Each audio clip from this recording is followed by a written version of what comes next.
We're here on a Sunday night, just talking to grinding each other.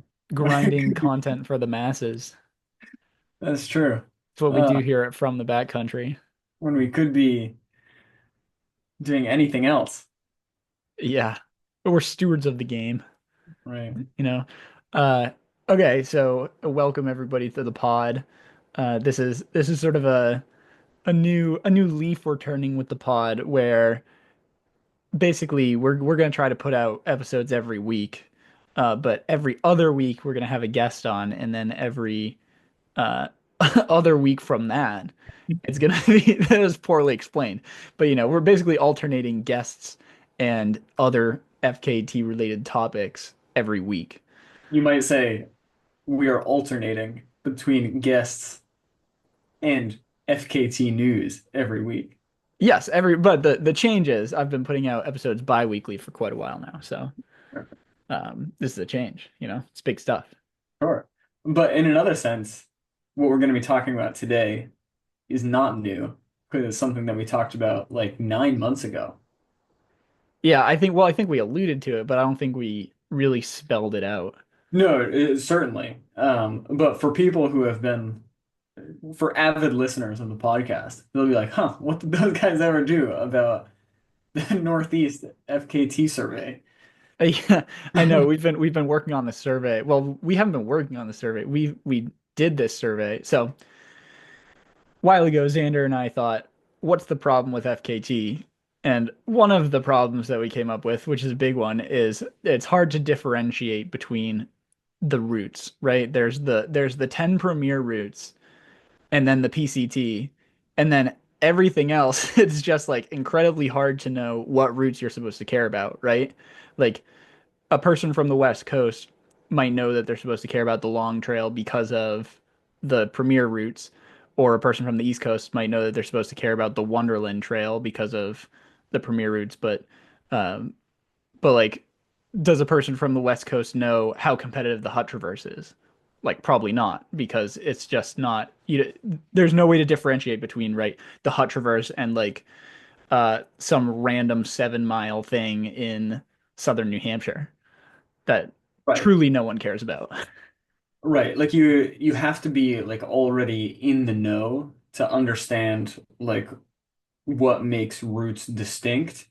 And when we were thinking about this, we felt like FKT serves a couple different purposes. And one purpose that it serves, though kind of under the surface, is like a route aggregation database, right? Which is like really useful because sometimes you just want like a route nearby, um, where and have a time to shoot for. Like that is a cool service that the FKT site provides. But then other than the premier routes, you'd have, like Will saying, like you have no idea like which ones are actually competitive unless you go down like a research hole. Right. Uh, and so with the survey, we tried to kind of bridge that gap and think about a new category in between like route aggregation and like international premier routes. Right. And so what we did is Xander and I have built up a network of people in the Northeast who we are associated with and who those people are associated with other people. And so we basically used our network to find as many people as we could who have set FKTs in the Northeast community.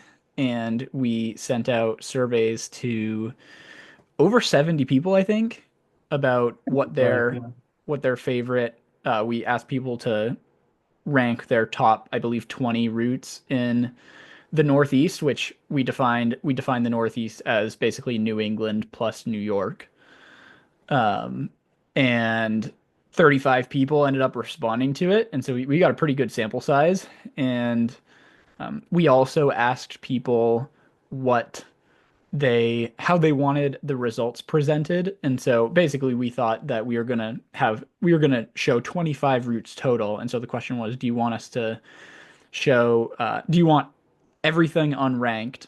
Do you want all 25 ranked in order of the voting, or do you want the top 10 ranked and then 11 through 25 to be unranked. And that was the overwhelming favorite. And so that's how Yeah, we're going to present this stuff to you all today.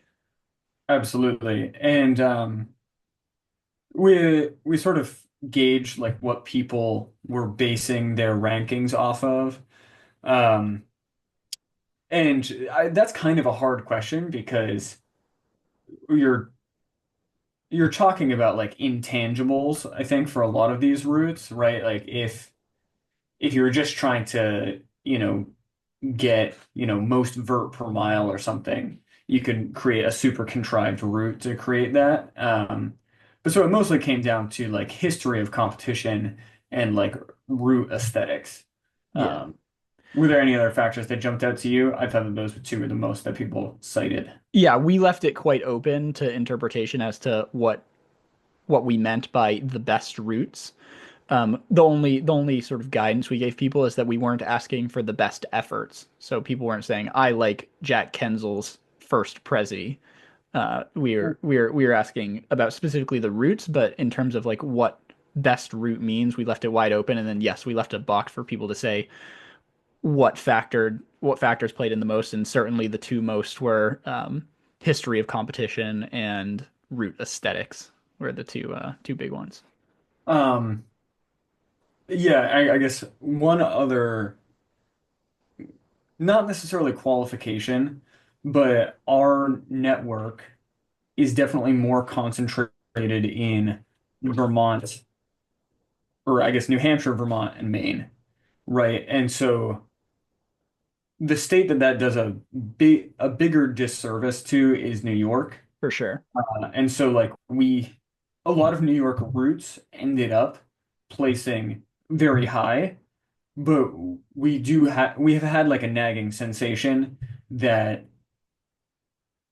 New York runners were underrepresented, and so they might have like moved up a spot or two had we had more people from New York. Yeah, so we sort of used the metric of New Hampshire 48 versus Adirondack 46 to judge how New Hampshire biased our list was because we figured in an exactly equal world, those two routes would probably be quite similar in the voting. And again, we'll get into it. As you'll see, it's not like amazingly far off, but it is a little bit off. And so, yeah, I think, but I do think we got messages from people. We did have people in the Adirondacks represented, and a lot of those people, I think, did even say to me, the Adirondacks are really cool, but the Northeast, like FKT Mecca, is definitely the whites. And so that was a theme too. Like I think I don't basically I'm saying we were, I think, White Mountains biased, but I also think that that most people in the Northeast recognize the whites as sort of the mecca center of FKTs in the Northeast. Sure. Yeah, we're definitely talking about like marginal uh changes, not like this was disruptive to the whole like survey methodology. And so, okay, so we were kind of explaining what the list was, and then we sort of uh, sidetracked. What this is to us is a list of 25 premier Northeast FKTs, the same way that the premier route list sort of covers the world. We thought that it would be cool to have a list that covers the 25 best routes in the Northeast, so that people know what the most competitive routes are. People can go after those routes and make them even more competitive. And then hopefully in the future, if we can get our idea onto the FKT site, then other regions can copy our model because it's really not hard to do. You just need like a survey and some sort of back end work to put it on FKT. Right. And we have talked to the Northeast regional editor and a couple other people at FKT about doing that. So, like, fingers crossed, that is a project that is in progress. Right. And they seem, pretty open to it. It's mostly a manpower thing over at FKT, but we're working with them. So, Yeah, but so that's exciting and kind of motivates us to get this out in the world and then hopefully on the FKT site right. soon. So, our plan for today is to rip through We're going to talk a little bit less about 11 through 25. Again, we're going to do them unranked and we're going to sort of bunch them up by distance in this first part. And then the second part, we're going to do a little bit more in depth of a top 10 countdown of the top 10 routes. And that'll be it. But first, Xander just ran your first road marathon. You wanna you wanna tell the folks about that was just yesterday. Tell the folks about what you've been up to. Dude, it was just yesterday. Yeah. Yeah, I ran the Hartford Marathon. So up in Connecticut, really gorgeous day outside. Started out at like 40 degrees, ended up at like 55 by the time I was finishing. Um, and it was like, I mean, it was a good race. It was not my A plus race, I would say. I had some like pretty classic first marathon issues in the last 10K.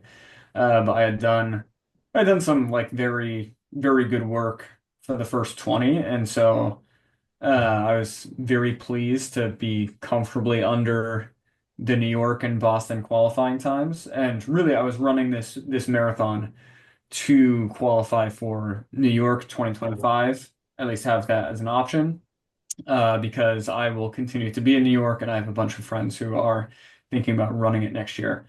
So, yeah, I was overall very pleased, and that's kind of the last like race thing that I'll be doing for 2024. And I feel like I have a bunch to be proud of from this year. I don't think that I'm proudest of the things that I did like when I towed a starting line and the gun went off. But yeah, happy to have a break and happy to have done the first marathon. I feel like it, it's something that people tell me that it should have happened like a long time ago, just since I've been running ultras for so long. Yeah, and just to be clear, this when he's like, "Oh, it was okay," like my first marathon, like this mofo trained for 6 weeks and ran 2:44 and didn't take in any salt, so had calf spasms the last 6 miles. So he is that's a pretty good result. Yeah, no, it'll work. But yeah, I did run just so much slower for the last 10K. Uh but a lot of it was like risk aversion. I was like so nervous that I was just gonna like fall over and then lose like 5 minutes because they were gonna be like, "Oh my God, are you okay?" Uh so I like I tried to hang on to the pace I had been running, but it just felt like it was mostly untenable if I wanted to maintain like a 90+% chance of actually finishing. Sure. Uh, so yeah, not bad. Room to grow. Seems like next time I go out, it should be low-hanging fruit to catch a PB just by taking in salt. Yeah, generally a good thing to do. Yeah, Um, that's great. That's awesome. I am not running. I haven't that's run in false. years. Um, Will ran a half marathon this morning. I did. Ran a half marathon with the gal. It was fantastic. But I am in the in the heat of my surgery rotation right now, which I planned to do my surgery rotation after the long trail because I knew it was going to be a good excuse to not run a lot for a couple months. So it has been the volume has been low, but it's a good break. I mean, I've gone like a year and a half now without a real running injury that's stopped me. Like usually I get hurt in the winter and then I have to go to PT and all that stuff. Right. But Yeah. I've been quite Stoppage. healthy. Yeah. So so I sort of have to force myself to take breaks now. Yeah. Well, yeah, surgery will also do that to you. It's all right. But everybody should go on Strava and look at the activity and to see Will flying a flagpole. That's on Ashley's Strava. You gotta go to Yeah, her but stuff. it's connected because it says that you ran with her. So Oh, if you sure, go to sure, your sure. profile, they'll see her thing. Does it? I think I, it only does that if you're following both of us. oh, well, she's private, isn't she? Yeah, exactly. Perhaps. Oh, that's too bad. That's Stuff. too bad. Great content out there on actually Strava. But also great craft representation out there. I whipped out. some insane gear for this half marathon. Yeah, I saw that carrying like both of your like long sleeve layers Did at the carry end.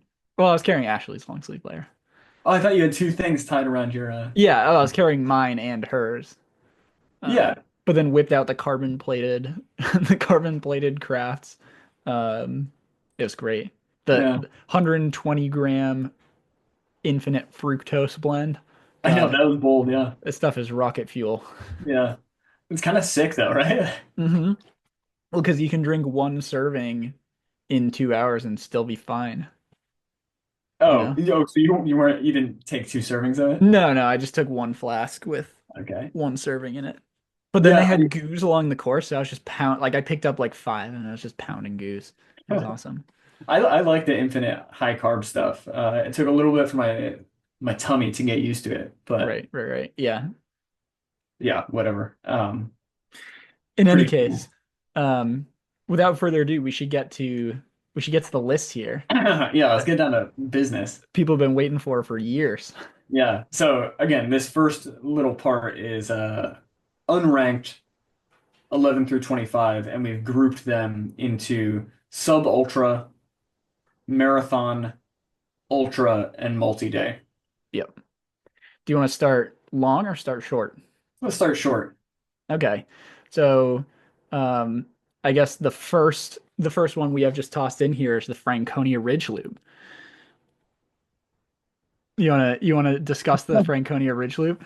I feel like most people could have guessed that this one would be on here. This Yeah. is yeah, it's like a what 9 mile loop Yep. uh going up the like south side of Franconia Ridge. I think is how it's typically run up to Lafayette and then down. Yep. Though I think that you can do it both ways, Hmm. but times are very fast Very for this loop. fast. I think it's a Ben Thompson record. I also think it's a winter record right now, which is always, controversial and interesting, but it makes sense on that route, when it's because it's very popular and gets packed out during the winter and you can just fly on it. Yeah.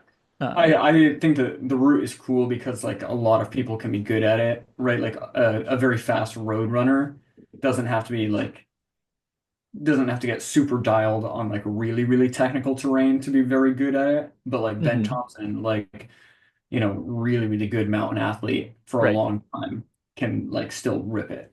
Yeah. And there's some, as you'll see on this list, there are some pretty spectacular sub ultra routes, and it's it's a it's good that they get some more limelight and people should raise them faster. So that's Franconia Ridge. Going down to Massachusetts, we've got the old Blue Hills Skyline Trail, the one trail from Massachusetts that made it on the list. Right? Uh, this is near and dear to both Xander and my heart. I didn't actually vote for it, I don't No, think, neither did I. Yeah. but I'm glad it made it on here. Um, it's a great route for people who don't know. There's a park, Blue Hills. What is it? Just Blue Hills Park, or is it?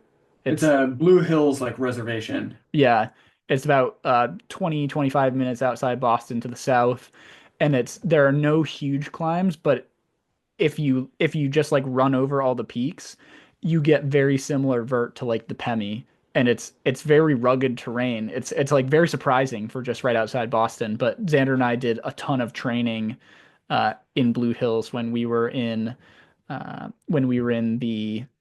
the city, living there, going to college there, and the times are really good. There's both in, I guess, it depends on how you look at the Blue Hills skyline. There's a single traverse, which is about 16 miles, and then an out and back, which is obviously double that.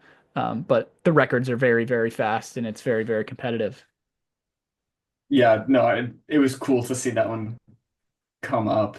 I mean, we've ripped before. I've tried to run it fast before, and like the time is really stout. Yep. Um, yeah, I remember going out thinking, oh, I'll be able to hold on to this pace at least for like, the way out. Um, and like couldn't. It was like it's very fast. Hmm.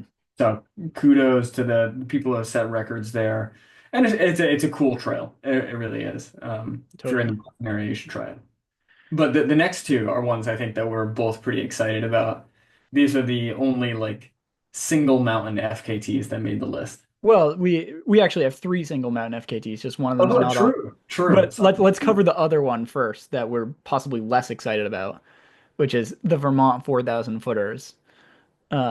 Still excited about it, but Oh yeah. I just have a I think I have a little bit of a tough time with a route that is like such a high percentage of it is driving, you know. Mhm. It's sort of like the New Hampshire Three Mountain Challenge, which is a great time, but it's not like a serious FKT. But Yeah, there are five 4,000 footers in Vermont, and people have put down some really good times on this route. Actually, someone set a record in July, so we'll have to reach out to Tyler Sheedy. Uh, sure. but there's also I believe there's a record for biking between them, maybe. I don't know exactly what the peaks and connections thing is, but Lance Parker has it listed as a multi-sport thing, and he did it in 12 hours. So that's pretty cool. That I Mhm. like as a multi-sport effort. Um, yeah, no, that's great. And I mean, even though so much of it is driving, you can like kind of understand like Vermont 4,000 footers is like a very clean concept, which we like. Yeah, totally.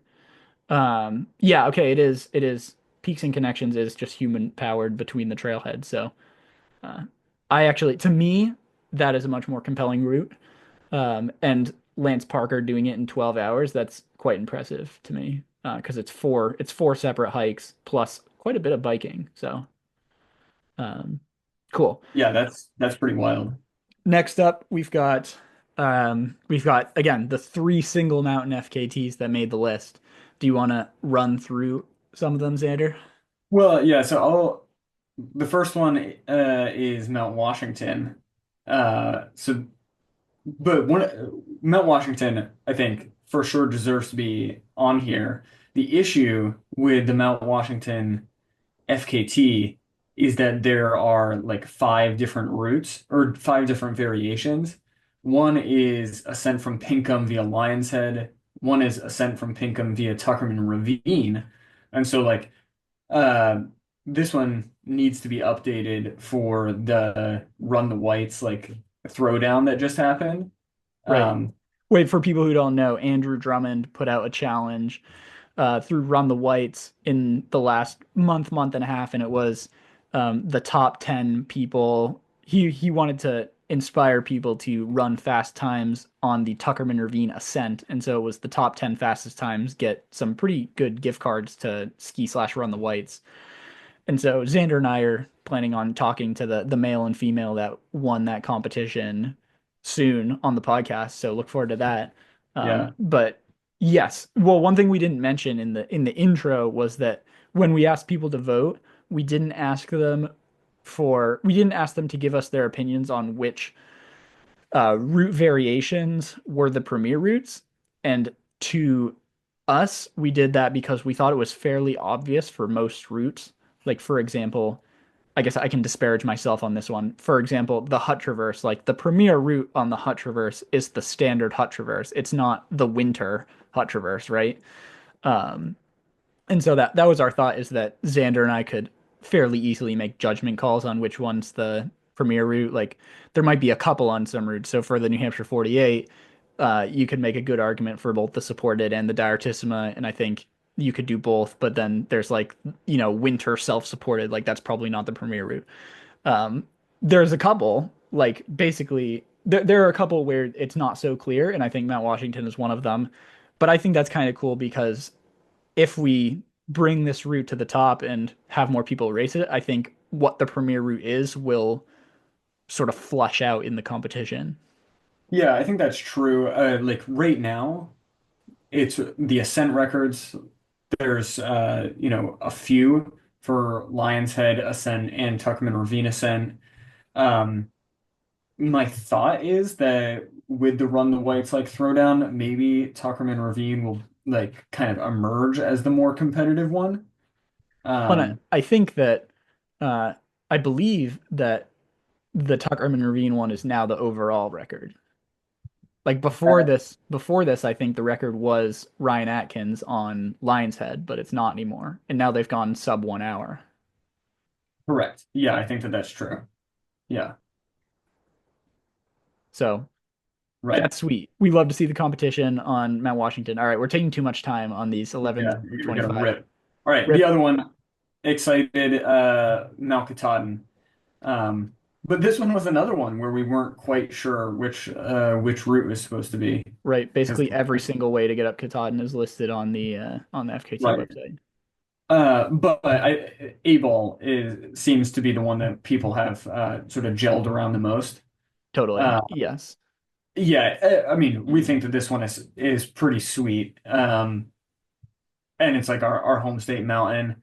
Um, but I don't have much to say about it other than I think that this record is sick and beyond my grasp.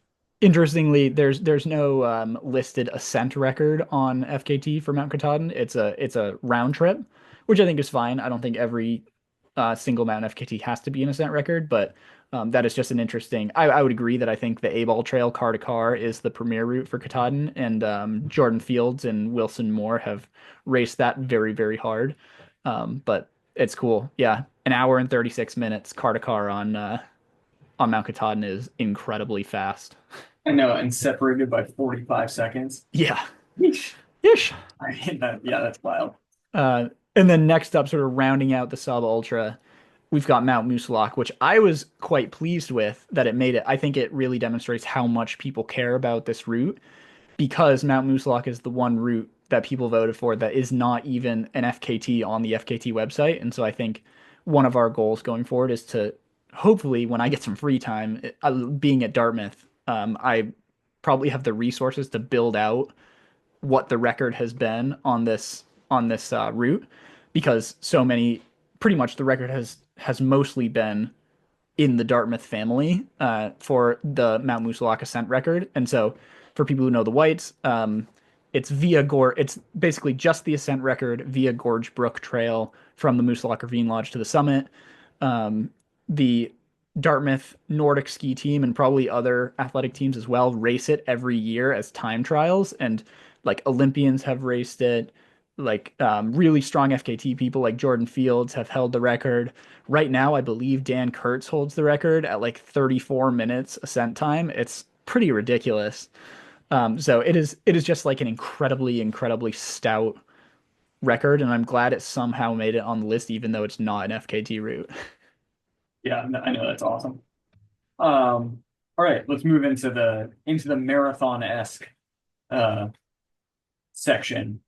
First up, we have the Monroe Skyline Gap to Gap to Gap, uh, Yeah, which is a wild name, but it's basically the section of the Long Trail that runs from Appalachian Gap to Lincoln Gap, and it goes over Mount Abraham and Mount Ellen. This is like 20, 21 miles, depending on your watch. Um, and I mean, and it's an out and back. it is an out and back, yeah, and I mean, it has a lot of like good times on it. Like people have raced this a lot, even though it's like just like a section hike of the long trail. Right. It's a David Hedges record right now, who just set the world record out in Utah. Yeah, Um, so you so know fast. very competitive. It's very competitive. I actually didn't know of the gap to gap to gap before I hiked the long trail. But it is a incredibly competitive route that the people of Vermont care about a lot. So go race it. Next is the Bob Marshall Traverse, which is something that I hadn't heard of before we did this. Like it I wasn't hadn't either, on but at all. good New York representation though. That's true. But I mean, it's like 30 miles going through like some of the best parts of the Adirondacks. Goes over Mount Marcy, and it's like a really nice sort of like horseshoe route. Mhm. Um, yeah, and Mount Marcy's kind of in the middle. Um, I have not spent much time up in the Adirondacks, so I haven't been on any of these trails. Um, but like 30 miles and 14, 15,000 feet of elevation gain is a lot. A lot. And I think it's a newer route, I think, or I don't think it's a new route, but I think it's a newer route in terms of being raced hard. And so if you're, if you're just poking into sort of the elite scene in New England in that marathon to ultra scene, I think this is a great one to sort of race because I think it's in a lot of people's uh it's within reach. It hasn't been beaten to a pulp yet. Yeah, but I think like the fact that it made this list is kind of a testament that it's like a cool route, Totally. which like makes a good point. Like not all good routes have to be the ones that have already been created. Hmm. And like there are still like good routes to be created out there. It's just not like 3 miles around your local park necessarily. I mean, as we'll see, there's at least one route that I can think of in the top 10 that's does not have much history at all. So, some like if a route is incredibly aesthetic, Right. it can overcome not having a ton of history.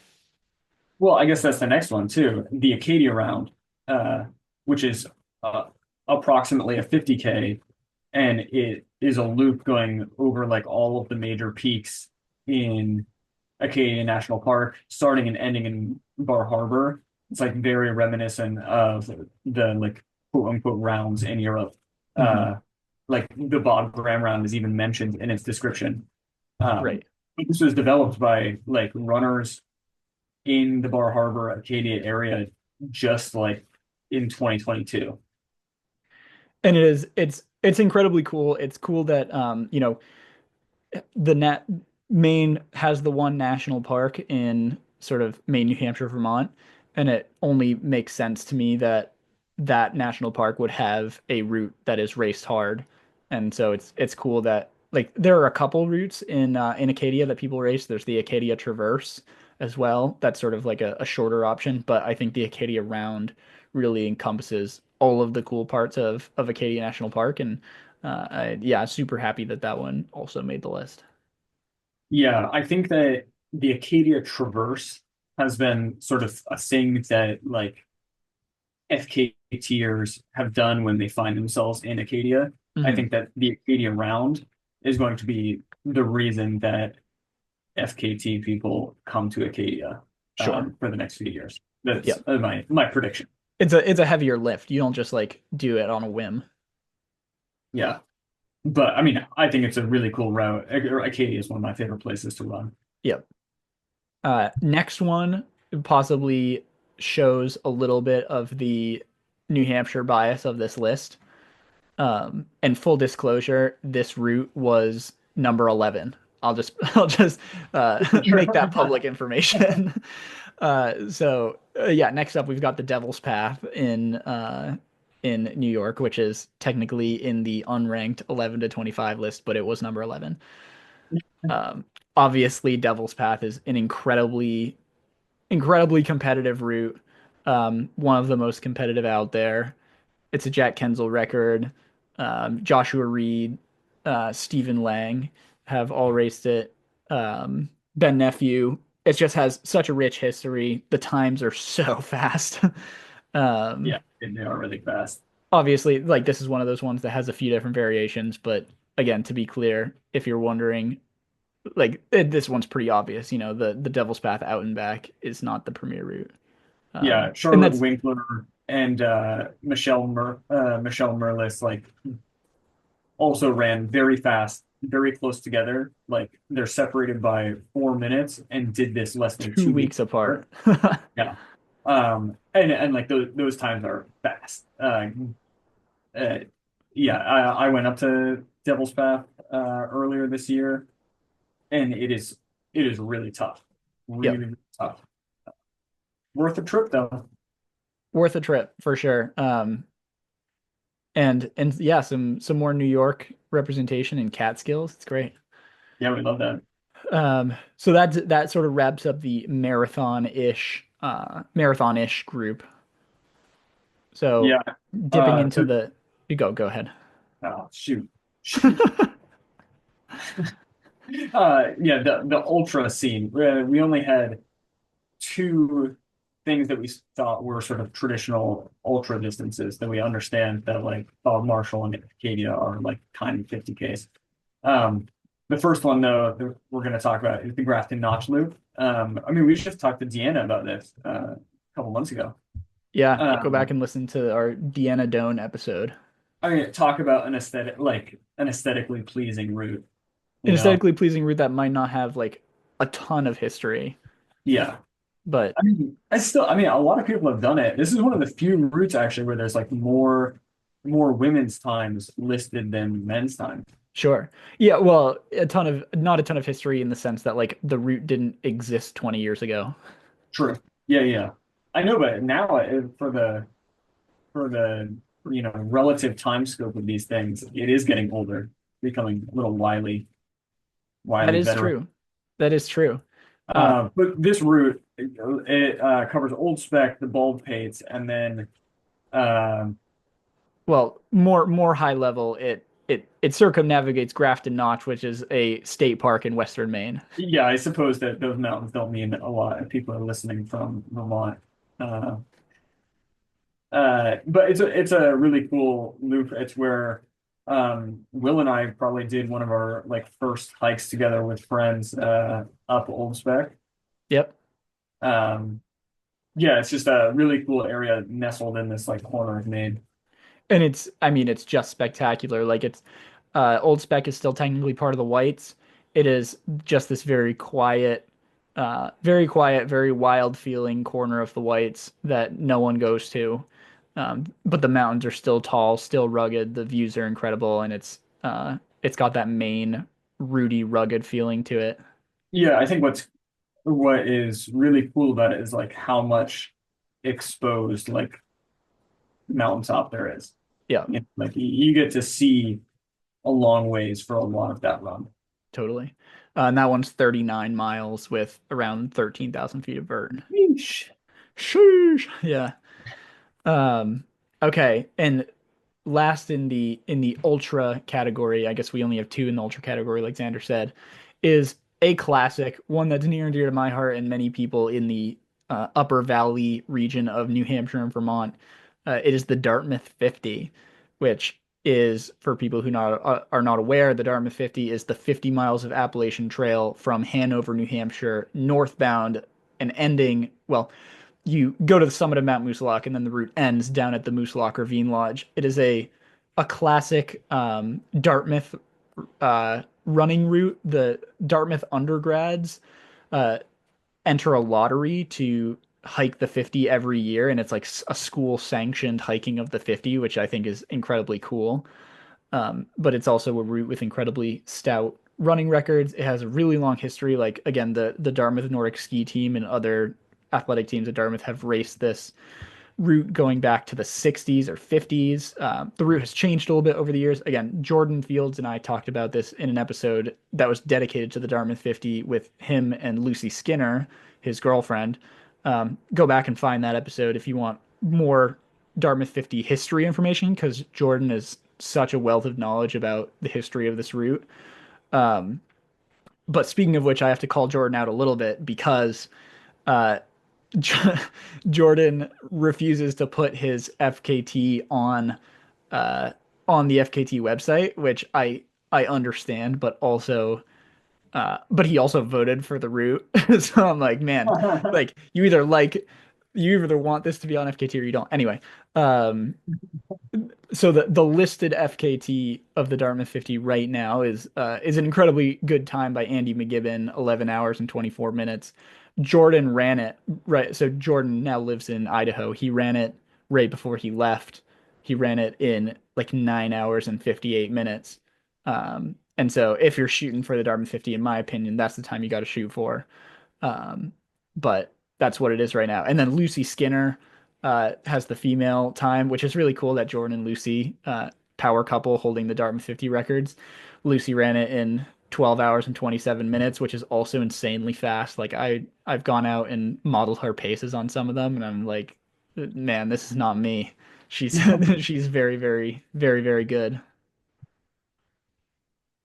Yeah, that's electric. All right, multi-day. Multi-day. So we got three in the multi-day category for the sort of 11 to 25. First one up is the New England Trail. which It is is a national scenic trail. is it? Oh, it is a national scenic trail. You're right. It's a 215-mile trail that spreads the well, it's just Connecticut and Massachusetts, but it's sort of the lower New England adjunct to the Long Trail, is my understanding. Yeah, Um, but it goes all the way to Long Island Sound. So like goes from the coast in Connecticut all the way up to the Massachusetts New Hampshire border. Yeah, like what you're saying. Yeah, I mean it's cool that we that something that spans like so much of like southern New England made it on here. Because again, this wasn't on my radar at all. No, but I think it sort of speaks to there's a big contingent of people in the Northeast who really care about the multi-day scene. Mhm. I'm not even sure that I voted for this one. Maybe I did sort of lower down on my ballot, but there are some great times on it. Lexi Jackson's got the female record at 4 days 5 hours. Mark Kelly, who had a great showing at Bubba's this year, he Yeah, he did 3 days and 17 hours supported. So some really strong times out there on the New England Trail.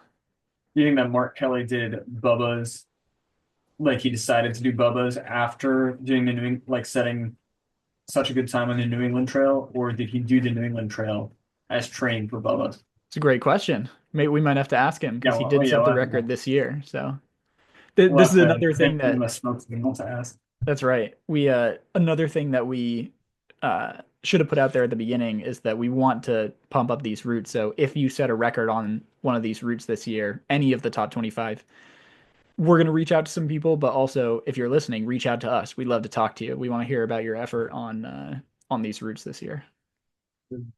People need to reach out to us so that we talk to people other than each other. Yeah, true. I hate talking to Xander.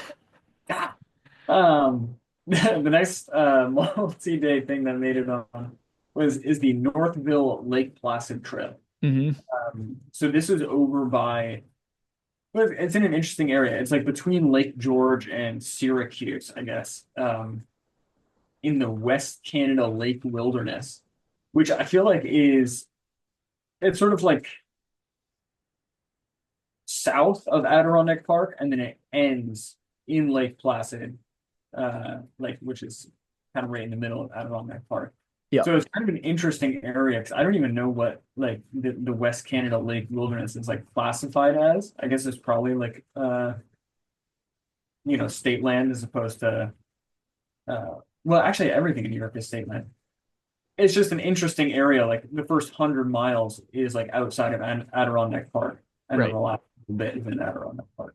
It's also a little bit, my understanding is a little bit less rugged than a lot of the other stuff in the top 25 in New England. So, like, it's 140 some miles, but it only has 17,000 feet of vert, which is not super normal for the Northeast. Like, that's truthfully not a ton of vert. Um, but that's Yeah, I mean, reflected in the sense that the time is like the time to beat is like a day and a half. It's pretty quick. I know, dude. Like, what a day and 14 hours for 140 some odd miles is fast. That's like no matter what the terrain is, that's fast. hmm Uh, Um, but again, yeah, this is a it's an example of like people from New York, um, must care about this a lot because again, I had never heard of this before. Yep. It's also apparently an incredibly old trail, one of the oldest hiking trails in the United States. And there's sort of like a new version to my understanding that's so like there's an old version that is now closed to efforts and um which was 1 day 8 hours, which is pretty fast for 140 miles. Um, but the new route is hasn't been beat down quite as much yet, and it's Yeah, only the times are only from 2020 onward. So go slam the Northville Lake Placid Trail. yeah. It's crazy that it only has 17,000 feet of vertical. Like it must just go like through the notches of so many different mountains there. Yeah, and Um, sort of last rounding out the 11 through 25, we've got one that I'm glad made on the list. It's a route that doesn't have a lot of history yet, but is a cool trail, I think, and which is the Cohos Trail or Coos Trail. I don't know how to say it right. I'm pretty sure it's technically Coos County. So, Yeah, but I think it's called the Cohos. okay, well, Yeah. I that's think fine. part of the reason that it doesn't have a ton of history is that Robert Reeves ran this 170-mile trail in 2 days, 18 hours, like in 2015. Yeah, And like if I was thinking about multi-day stuff and I saw that time, I'd be like, all right, maybe I'll look for something else because like it's like that's like really fast, pretty quick. Pretty quick. especially with how like rugged it is. Like my aunt and uncle hiked this a couple years ago, and like the Dixville Notch area is like really, really rugged, and like there's a lot of parts of this trail that's like overgrown. Um, you get a bunch of different types of like terrain. You know, there's some that's like ATV trail, and then there's some that is like the most like technical stuff, you're gonna see in New Hampshire. So, Yeah, um, I was gonna say, so the statistics on this trail are a little bit misleading. It's 170 miles with 33,000 feet of vert, which isn't crazy for the Northeast, but I think, like you said, your point is well taken that so much of this trail is just not often traveled, and which means not often maintained. yeah, Um, and so those are hard fought miles, even if they're not super verty a lot of the time. yeah, yeah. I think that that's the name of the game, the Cohos. Like it's hard fought miles. But Yep. we know of at least one young gun who's interested in going after this in the next couple of years. So uh, I don't know if we should say his name, but it's fine. Well, I can't even remember. All right, it's Jack Buffington. Let's get Oh, after. did he tell you that on the long trail? I think he must have. Yeah. Because I don't remember this, but I was also unconscious, so. He's absolutely unconscious. But, but that's sick. I think Jack should race it. I think he's a monster and will be good at the multi-day scene. Yeah, I think that'd be cool for the co-host to get more competition. Just Yep. because again, like I don't like to do routes that require like a lot of different skills coming together, but I like that those routes are competitive. And I think the co-host is one of those. Like I think you have to have very good like navigational skills, like baseline survival skills, and you have to be a very good runner. Sure. Yeah, I think that makes sense. Yeah, All right, we spent way more time than we thought we were going to on 11 through 25. Uh, let's do our top 10 countdown here.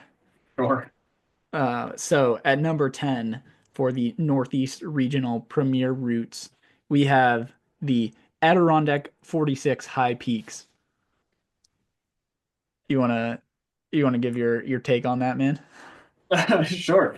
I mean, it's a cool route, right? I actually think that the unsupported is like cooler, uh, just because like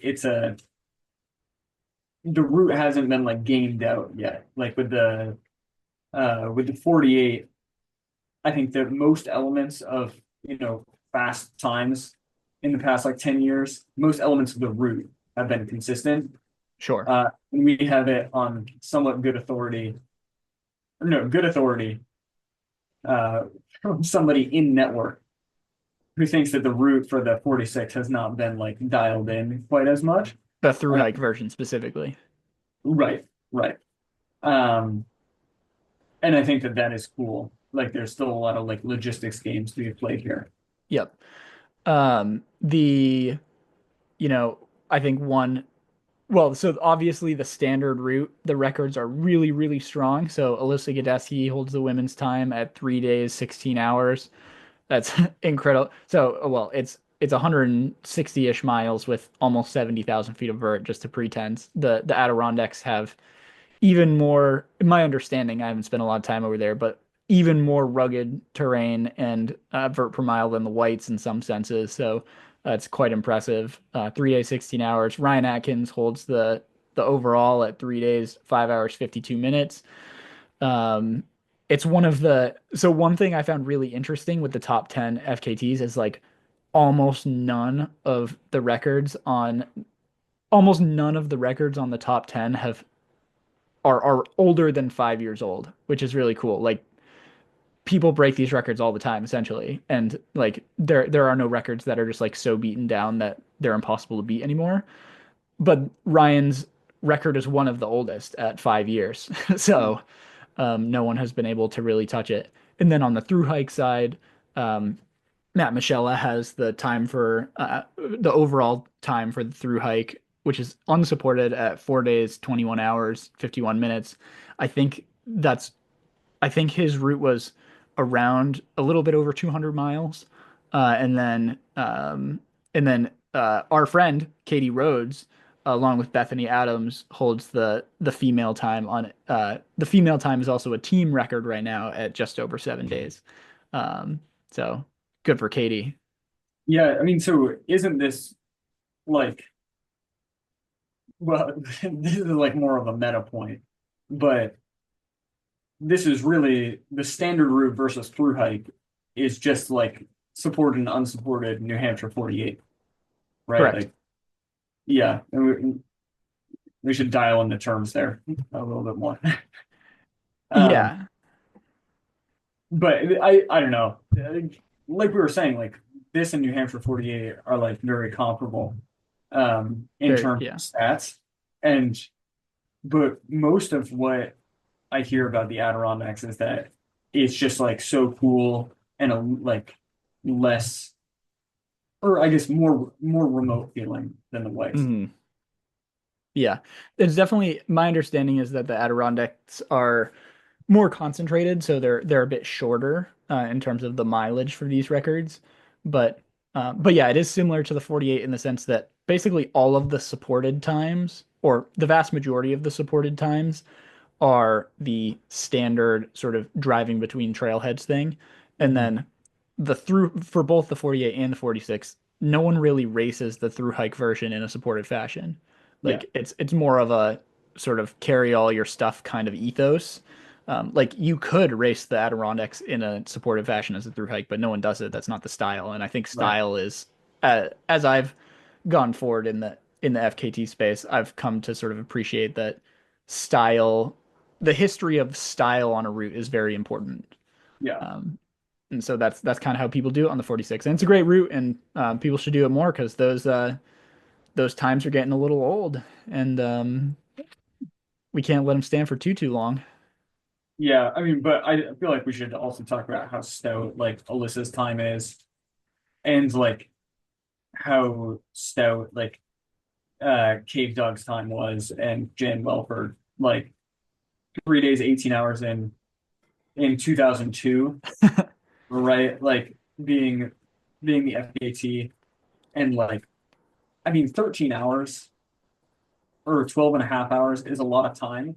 But like Ryan Atkins is like an incredible athlete, right? And it was 17 years later and he took off only like 12 hours. Yeah, I mean it's like a it's the same thing with like Cave Dog. Ted Kaiser set he was like sort of the pioneer of really fast times on all three of the big multi-day routes in the Northeast, which are the to me the 46, the 48, and the Long Trail. And Yeah. he was the first person to like people raced them obviously, but Cave Dog really broke all three of them open in the early 2000s, and um, for quite a while on all of those routes, the gains were marginal. Yeah. Right. Um, And then Alyssa fast people obviously do. Fast people do it. Right. And then obviously Alyssa, like we'll get to the other routes in the top 10, but you know, still currently holds the women's FKT on the long trail, the 48 and the 46 all at the same time. So she sort of rules that multi-day space right now. Yeah, that's pretty wild. All right, number nine. Number 9, you want to introduce this one? We'll switch off. Sure. Yeah, number nine is the Mahutic Traverse. So this is like a 30-ish mile route starting in Gorham, New Hampshire, and ending in Grafton Notch State Park. Uh, like 90% of the route is on the AT. There's a little like 3.5 mile segment going down from Mount Hayes into Gorham that takes the Mahoosic Trail. Um, I think the claim to fame for the route is going through like quote unquote the hardest mile of the AT, Mahoosic Notch. Um, but I mean, even with that, it's like a punishing route, like Yeah. everywhere else. Like it's so up and down. Like you don't get any flat miles, and it's just like it's really rugged terrain. It's less well traveled than a lot of the rest of the White Mountains. Um, and you just get some brutal like bog bridge stuff, like stuck in the mud. Like even on like a perfect day, you can get up to your knees in mud in the Alpine zone. Um, that being said, it's a gorgeous route and has inspired a bunch of really like strong regional efforts. And but right now the overall record is Hillary Girardi, 7 hours and 16 minutes. Um, which if you compare it to some other like routes of similar distance, you might think, oh, like that's not that fast. But every mile is hard on the Mahusic Traverse. Yeah, And I so think like this time is exceptionally fast. it's exceptionally fast. I think the part about the Mahusic Traverse that really gets you is like there are some relatively flat miles sprinkled in there, but they're some of the hardest miles of the whole thing. It's like the Mahusic Notch is pretty flat, but it's like insane. There are no easy miles. It's 28 miles with 12,000 feet of vert. I actually paced. I hadn't been in the Mahoosics in quite a while, but I paced Scott through a full Mahoosic traverse on his White Mountains triple, and I was I had forgotten how hard the Mahoosics are. It's like, in my opinion, it's harder than like the Prezis or the Pemi. It's just such punishing terrain. It's like everything that the Whites has with all of the rocks and shit, and then it's just those main routes on top of it. And it's so hard. Yeah, it's really tough. Yeah. And if you just look at like the vert profile, you'd be like, oh, I get like two pretty easy miles there, a couple there. And it's just like not true, right? Because like those are the spots where the like you have a piece of wood sticking out of a mud pit, and you're like, what do I do here? But it's just like that for like a mile and a half. Right. So yeah, Hillary Girardi, 7 hours and 16 minutes, the overall time. Neil Clausen has the men's time at 7 hours and 40 minutes. Um, this is another, so the FKT page doesn't really reflect this because the oldest times on the FKT page are from 2014, Ben Nephew and Ryan Welts. But I have this on good authority from Jordan Fields that the Mahoosic Traverse is one of the routes that has been raced the most over the course of the decades in the whites. Apparently, the Hut crew used to use this as a test piece way back in the early 1900s. And people, according to Jordan, who I believe because he loves the history of this stuff, people were racing the Mahusa card long before anyone was racing the Hut Traverse or the Prezi Traverse. So I think that's also very cool. It's like it has a sneaky lot of history, and it's just a incredibly cool route. I think it gets left out, like you were talking about, because it's not in some of the more high trafficked areas of the whites. But it's a logistical nightmare because the two ends of the trail are like a 2 hour drive from each other. Absolutely, But it's absolutely. so cool. Yeah. I think one other thing is that so the Hillary record is in 2022, and there have been like a slew of pretty good athletes, myself included, who have like been public that they're thinking about the Mahusic Traverse, and none of those people are on the list. Yep. I mean, none of this is. I've heard a lot from from males. I haven't heard a ton from females trying to go after Hillary's time, but like the other part is I've heard a lot of like really strong males who have been going after it, and like no one's even beaten Neil's time. Yeah, like yeah. Um, so I mean that says a lot about how fast these times are. It's Yeah, crazy. totally. So Um, Next up, the epitome of at number 8, the epitome of not much history but incredibly aesthetic route. We have the White Mountains 100. Um, for people who are not familiar, the White Mountains 100 is the 100 miles of Appalachian Trail that go through sort of the heart of the White Mountains. It starts just south of Mount Moosilauke and ends in at Route 2, right outside Gorham, New Hampshire. And so you go over Moosilauke, the Kinsmans, Franconia Ridge, the Pemmy, the Prezi, and the Wildcat Traverse. It is 100-ish miles with 34,000 feet of vert, some of the most gnarly terrain in the whites. I think there's only like 6 people who have ever even finished it in a single push. 4 of those people are on the FKT website.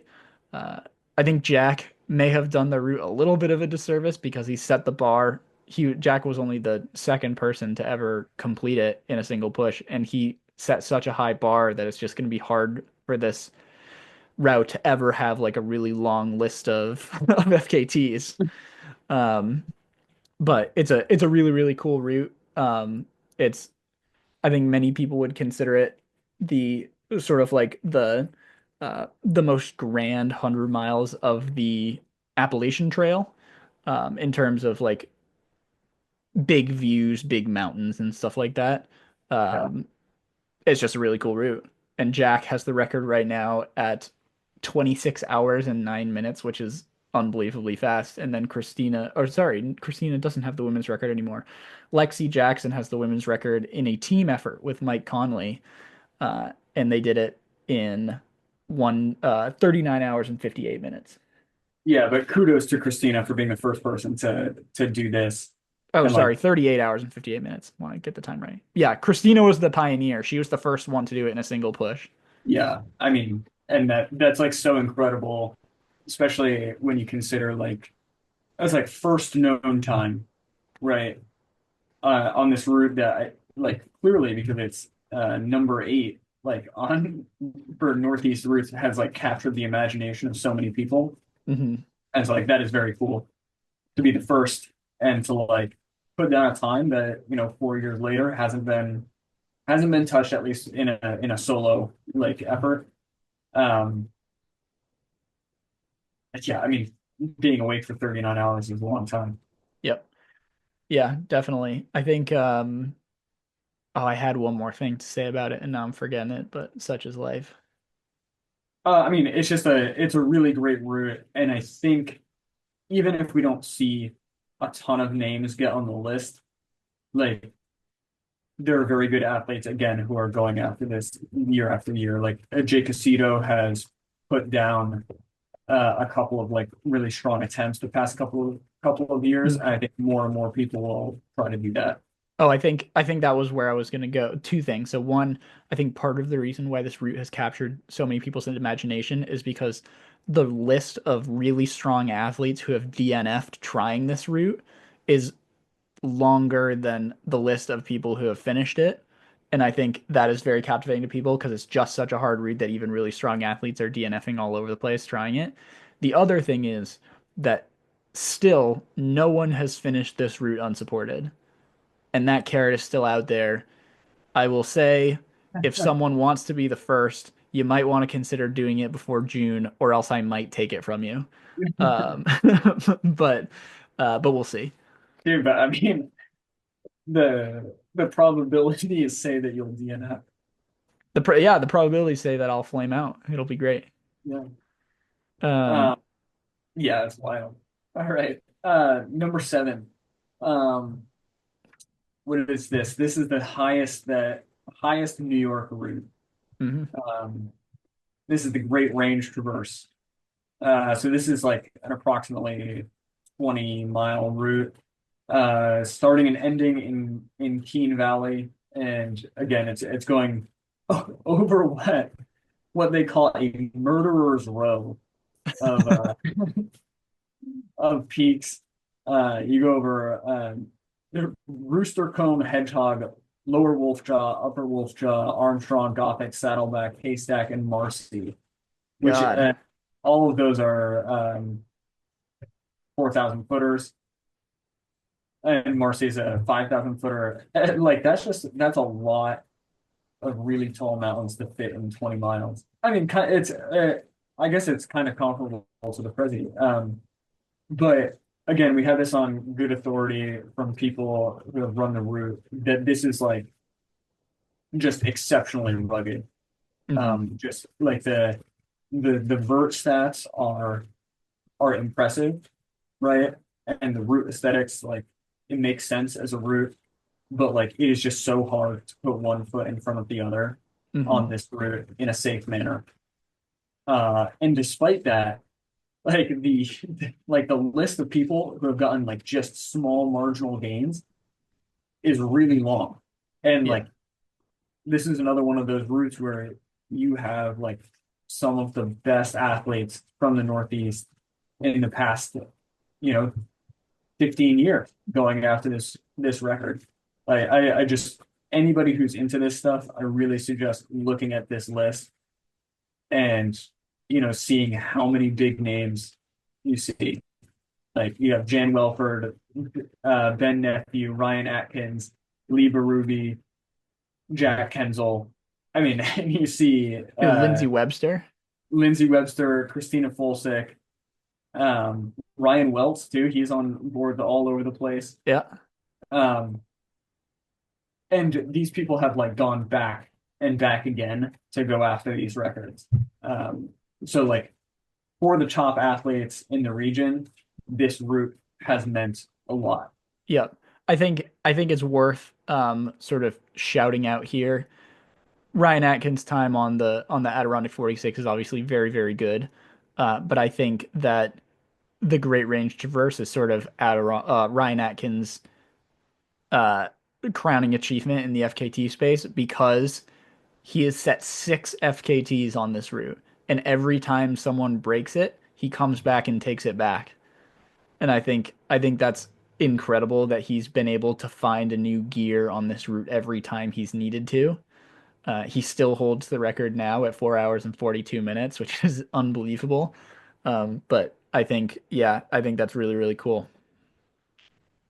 Yeah, I think that persistence, and you see it from multiple people. Like Lee Berube has gone back Yeah, uh, a few times.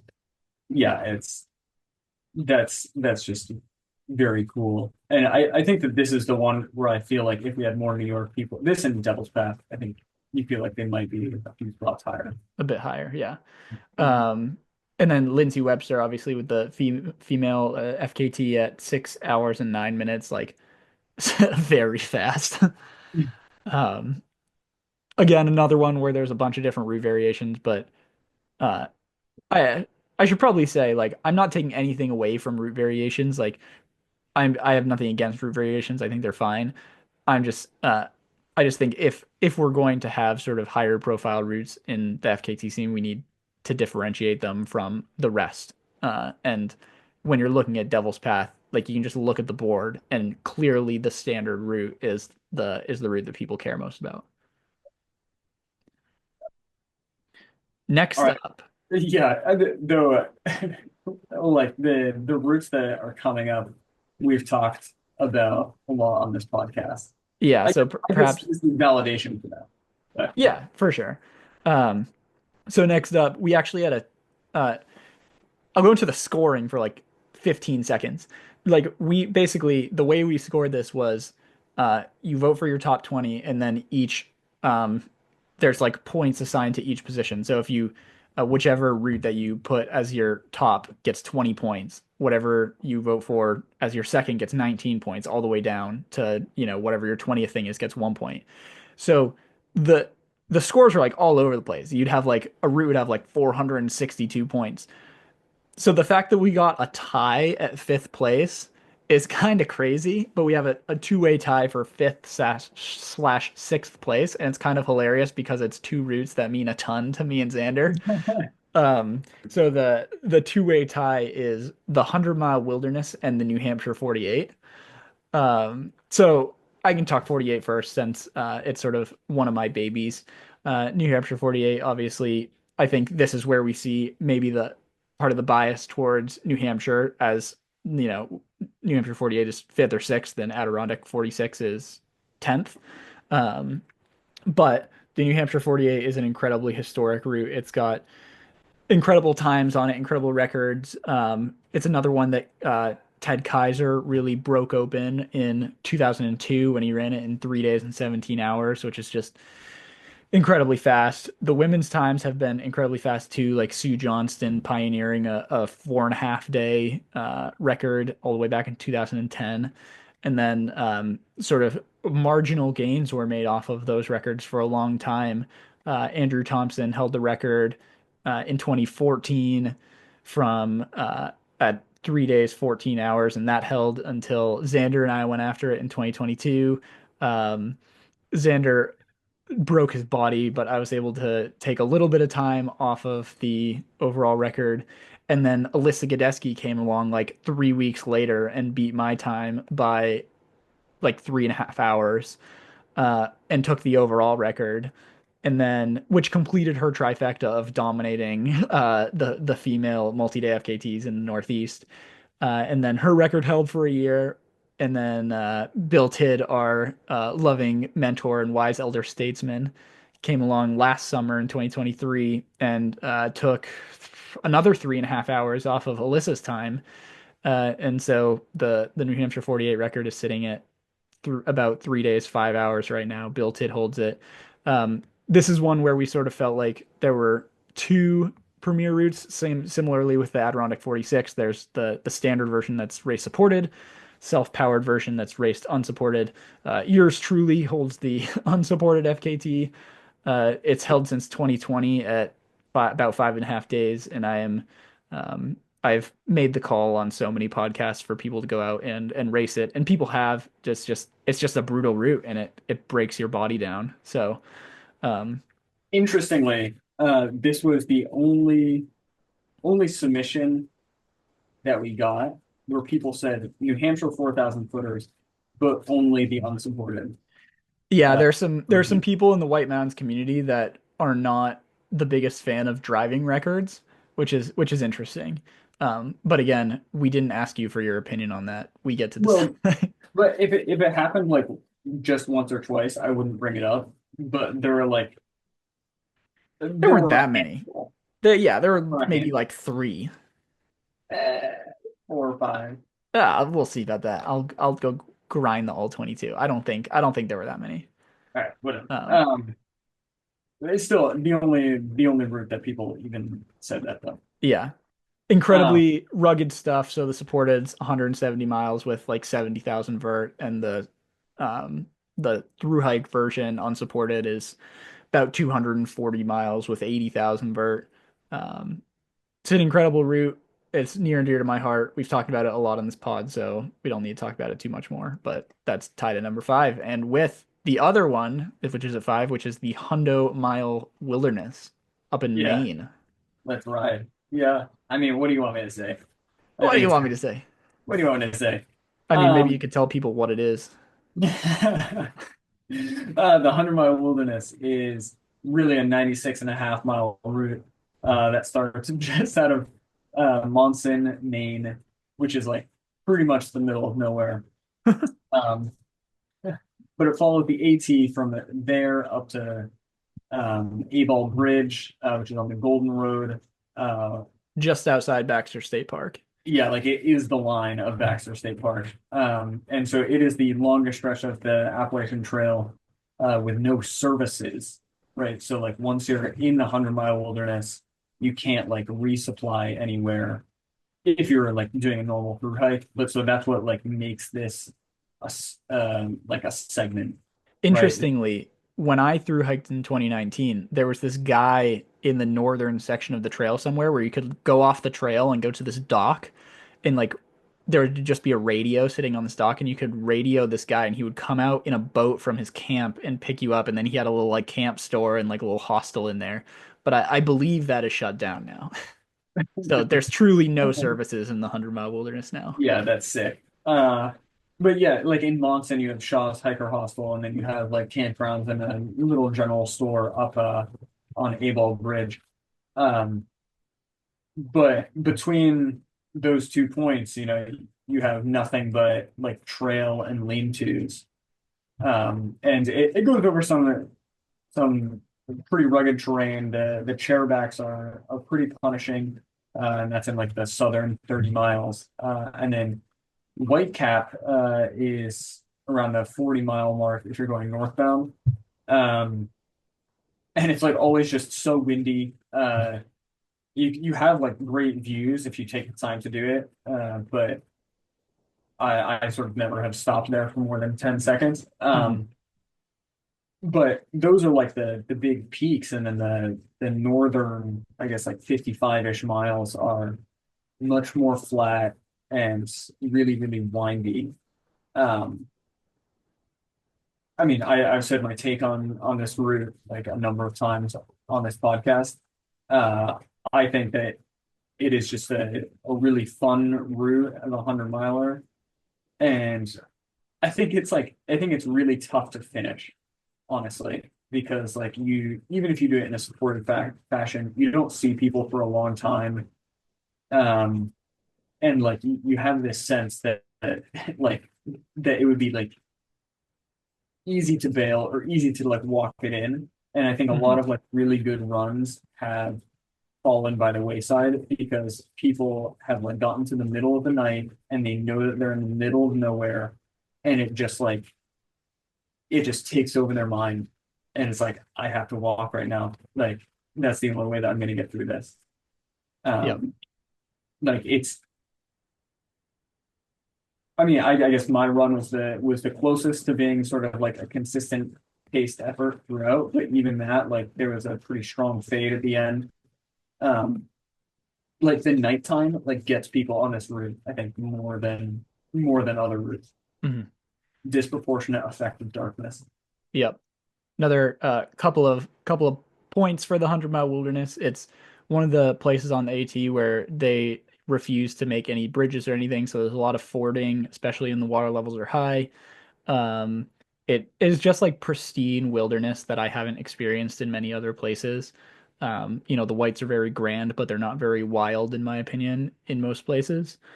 The history of competition is really stiff, and so this record has sort of been whittled down in throughout the 2010s, and it was sitting at 29-ish hours for a long time. Finn Melanson holds the self-supported and unsupported records at right around 29 hours, and then Xander really broke this record open in the summer of 2023 when he ran it in 24 and a half hours.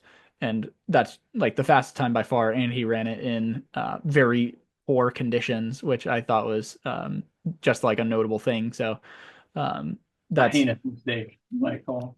well, when you're doing a supported effort, it's kind of luck of the draw in terms Yeah, of the weather. But this is true. Lydia Gill holds the female record at 33 hours and 19 minutes. Really strong effort, but also unsupported. And so there's definitely time there for a speedy gal who can run it supported or just a faster unsupported person. Yeah, I mean the women's record is due, but there have been a number of strong female runners who have gone out and just haven't been able to finish. Totally. Um, I think like the summer that I did it, a lot of those like DNFs could be attributed to water levels. But the women's record is due, and there are a few people that we know of who have their eye on it for next year, and Yeah. I hope to see it. I think it's gonna be really cool. Um, this route also has a lot of like through hikers come back and try it, Hmm. which is like a nice little element, especially for the unsupported record. It's an incredible route. I think it hits a nice sweet spot of like both being very aesthetic and having a great history of competition. I think when I first saw the voting totals, I was honestly a little bit surprised about how high it was. But I think that's just a testament to how great of a route it is. So awesome stuff from the Yeah, 100 Mile it Wilderness. it was interesting. Like was really it didn't get a ton of like super high votes, like very few like top three votes, but very consistent. Like everybody thought that it was like around this like 5 to 10 range. Hmm. Like so, it had like very little variance in the voting. I Yeah. guess is, All um, right. yeah, Last four, we got to move on here. Uh, at number four, I'm sure people could probably guess what the top four are, but I wonder if they would guess the order. So at four, we have the White Mountains Hut Traverse. Again, as a holder of the winter record, I can tell you that the winter record or the picnic or whatever is not the Premier Route. The Premier Route is the standard traverse, which has an unbelievable history of competition dating back decades. Katie Scheid holds the women's time at 12 hours and 23 minutes, which is just incredible. And Jack Kensel, after battling it out with Jordan Fields, has held the overall time for a few years now. He was the first one to go sub 10 hours and the only one to go sub 10 hours. And the record is still 9 hours and 58 minutes. The Hut Traverse is a 45-mile route with like 17,000 feet of vert. It connects the AMC high huts. God, I can't remember if there's seven or eight right now, but Eight, um, I believe. eight, yeah. And it's just an incredible route. It's one that it's one that is very, very important to Northeast running culture.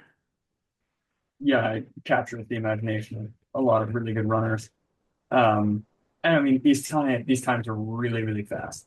And like this is the kind of route that people will like work at for years and years. Yep. Uh, and like first, this is a route where perseverance to the terrain, practicing the terrain, like pays off. Yep. Stop hitting the You know, desk. you can't just be like a good runner with a great aerobic capacity. You have to be like intimate with the terrain. Yeah, totally. Um, and to tell you how like old the records are on this route, it's like the records on this route were before you could just snap pictures of like it's definitely before GPS, but also before you could just like easily snap a picture of yourself at the hut. And so the way like this record's so old that the way people used to verify their records on the hut traverse was they would go into the huts and like check in with the hut crew at each hut and like sign a log with their signature, and that's how they keep track of the record. So it's pretty cool. It's an incredible record, and I think it captures the imagination, like you said, it captures the imagination almost better than I think any other route on this list. Yeah. Okay, number All right. three. Interesting split here because there are two global premier routes that there are two global premier routes that are in the Northeast, but they were one and three. And so one of the, there was a non-global premier route that snuck into number two, which I thought was super interesting. Anyway, at number three, we've got the Long Trail. We don't need to talk about the Long Trail a lot. I have beat that trail to death on this podcast, but um, 272 miles, 70,000 feet of vert, the Gotta whole get the state. stats in. What was that? Gotta get the stats in. Yeah, exactly. Runs the state of Vermont north to south and follows the spine of the Green Mountains. Yours truly currently has the supported and unsupported records on it. Alyssa Godesky holds the women's time at 5 days and 2 hours. Liz Durston has the women's self-supported time at 6 days, 8 hours, and then Michaela Osler holds the women's unsupported time at 6 days, 11 hours. It's just I love this route. It is to me, it's like the pinnacle of 200 to 300 mile routes.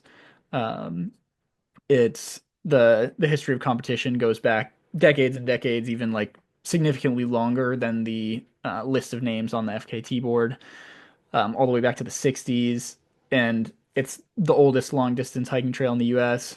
And it's just a great route. I love it to death. I'm never That's gonna pretty race it cool. again, but it's good stuff.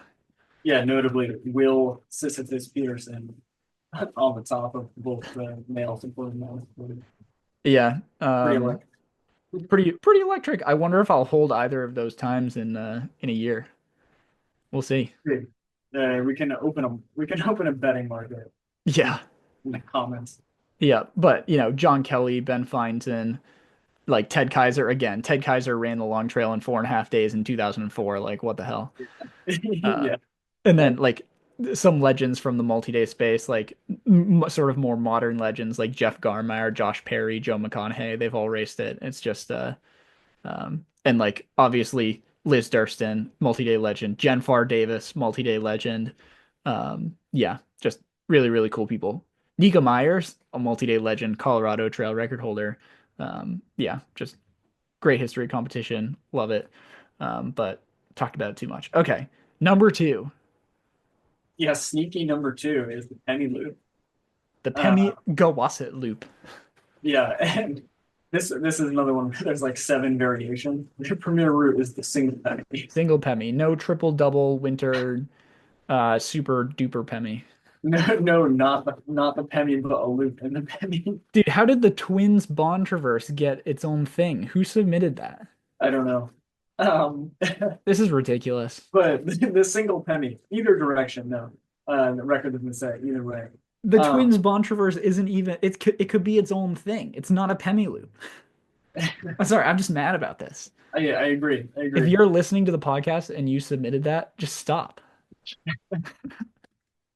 The route like makes a lot of sense, right? It's like a circle around the Pemi Wilderness with some like rail trail miles. Like it's and speaking of routes that like make you do a lot of things well, right? Like you have to be a very fast kind of flat ground runner. You have to handle sort of the exposure of Franconia Ridge and then Garfield Ridge Trail up to the bonds. It's like pretty rugged. You have to deal with a lot in there. Um, and again, just like a huge history of competition here. A lot of times, a lot of big names, and like marginal gains throughout. We're talking each record being broken by like a minute and a Minutes. half. Yeah. Yeah. Yeah, it's Uh, pretty insane. the fastest times, here are spread by just a few minutes. This is one where I think the women's record is due for a break. Britta's 6.5 hour time is really really stout. It's really strong, but it's one of the older records. 2020 is kind of a long time ago at this point. Yep. Um, but I again like the route is really nice from a logistics perspective, much better than some of these other ones that are point to point, right? Like the beauty of the Pemi is that if you're a really fast runner, like you can totally plan around your schedule because the style has been unsupported forever. And so it's like you train, you pick your day, you drive to the Lincoln Woods trailhead and you start. Um, and I think that makes a lot of people like happy because it's kind of like it's their competition with themselves and like one of the best like stretches of wilderness out there. Totally. Um, just to add on to the record part a little bit. So Jake Aceto, or not Jake Aceto. So I think part of what's captivating about the Pemi Loop is the style in which Jordan Fields did it. Jordan Fields holds the record currently at 5.5 hours, and he was training for the Pemi Loop, but was out on a training run with a friend just to scout part of it. And he was just like, "Oh, I kind of feel good," and he just kept on going, and then just set the record and broke it by 15 minutes. Uh, and since then, multiple really, really fast people have gone after it, like Jack Kensel and Jake Aceto, and no one has been able to beat Jordan. And uh, it's just sort of a testament to Jordan caught fire and found magic on that day, and no one has been able to duplicate it since then. You'd think that it's not optimized yet and that there's significant time to be had. I know Jordan thinks there's significant time to be had, but like you can say that all you want. No one's been able to do it.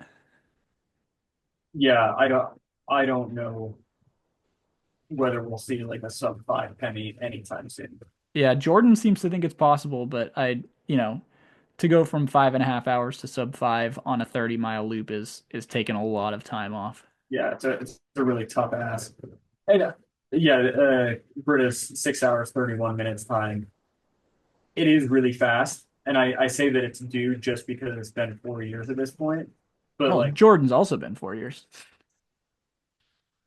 I guess that's true. Yeah, Jake was 2022. Yeah, I mean, I suppose they're both due, Yeah, but I mean, but people run them all the time. So I guess if they really were due, you know, the record would have been broken by now. yeah.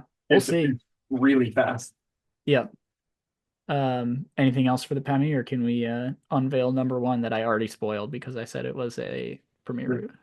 Um, no, I think this is a really nice route from like a logistics perspective, and it's a really nice route, I think. It's very satisfying to finish, I think.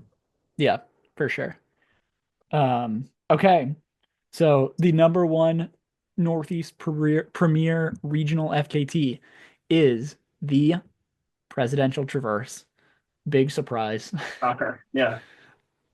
Um, yeah, so the Prezi Triple Traverse. traverse is the Right, right. Yeah, no. the actual one is the technical Traverse. That's the premier route.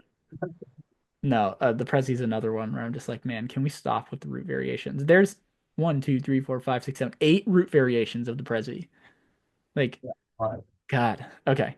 Um, No, but really, this one is a like directionally like it's really like the southbound yes. So this direction. I'm not gonna like put my opinion in here. I'll just say what the history is. And the history is that this has been fought over for a long period of time, and it has been decided that the premier version of this route is southbound summer conditions.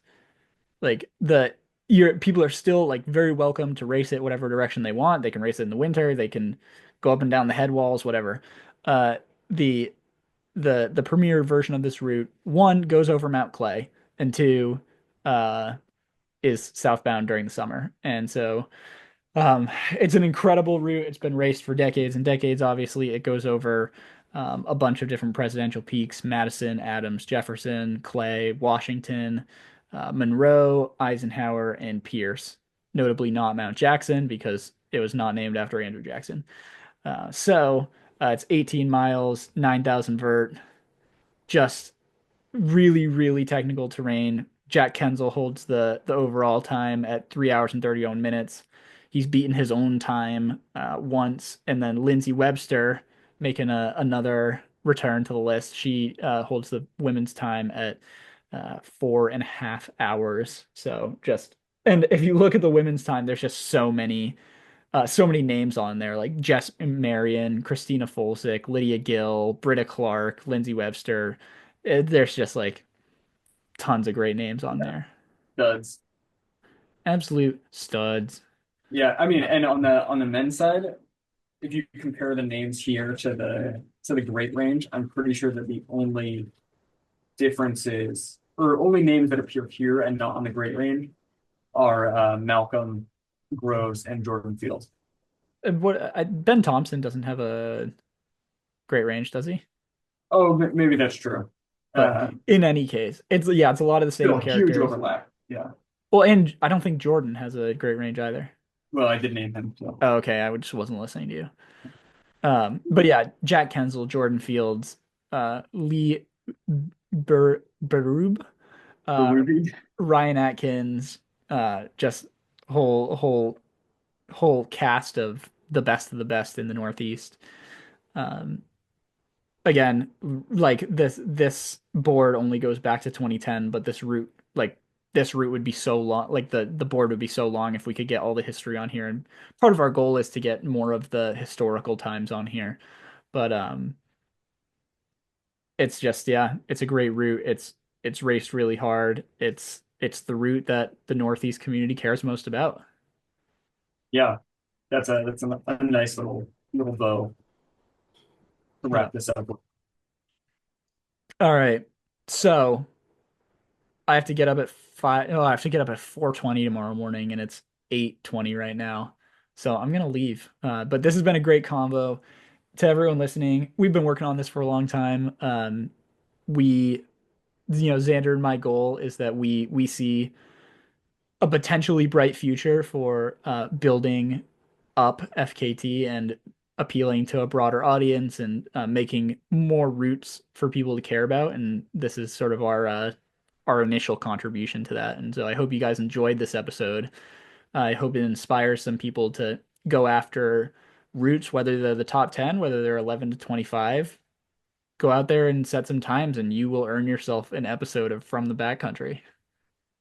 Will says a potentially bright future. It's certainly a bright future. I hope so, man.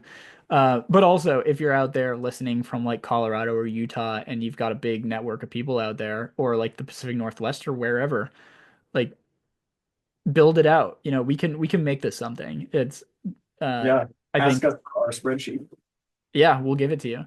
I think the principle of subsidiarity works really well in the FKT space. So let's let's do it to it. Sure. Yeah. No, this is fun. Cool, man. Well, thanks for chatting. Yeah. We'll catch everyone next week when we go around the whirl as it is. Nice. Nice. That's good. Good teaser. Yeah. All right. See y'all.